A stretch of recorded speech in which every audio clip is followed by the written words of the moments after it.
اس agreement کو اگر ہم انڈیا سے کمپیئر کریں، کیونکہ ہم نے جو انڈیا کے ساتھ کیا وہ تو کسی سے ڈھکا چھپا نہیں ہے، ہم نے ان کو سبق سکھایا، الحمد اور للہ.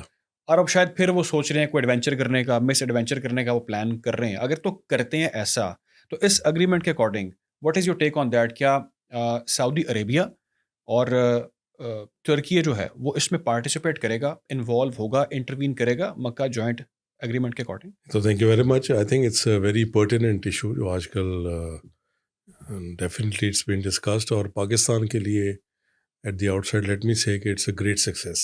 Attack on one country will mean attack on all three. So یہ ایک بہت بڑی سکسیس ہے ڈپلومیٹکلی، اسٹریٹجکلی، اور اس کے جو آگے فوائد ہیں اس پہ بھی ظاہر ہم بات کریں گے.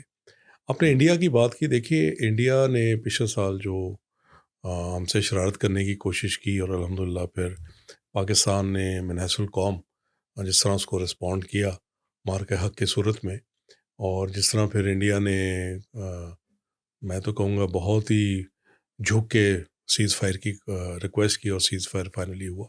سو I don't think they are in a position to again go for any شرارت ود پاکستان. الحمدللہ we are very strong and we have proven it. مارکہ حق میں آپ کو شاید آپ کو یاد ہوگا کہ ہمارے prime minister travel to and officially thanked Azerbaijan, Azerbaijan.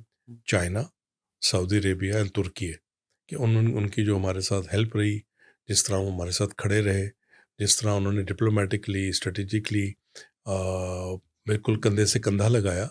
That was a huge I would say بہت بڑی سکسیس تھی پاکستان کی، اور انڈیا کی اس میں بہت زیادہ سبکی ہوئی. اگر انڈیا آج اٹیک کرتا ہے، سو آئی تھنک کہ اس پیٹ کا جو سب سے بڑا ٹیک اوے ہے وہ ڈیٹرنس ہے. اگر انڈیا پہلے یہ سوچ رہا تھا کہ صرف پاکستان کو اس نے ٹیک آن کرنا ہے، تو اب وہ یہ نہیں سوچ رہا. اب وہ یہ سوچ رہا ہے کہ یہ تین پاورز جو کہ اپنی اپنی جگہ بہت پاورفل ہیں، بہت اہم ہیں. Obviously India will calculate before imparting on any فولشنس کہ جی وہ دوبارہ اٹیک کرنے کی جسارت کرے. میرا نہیں خیال that is possible, but we have to be ready.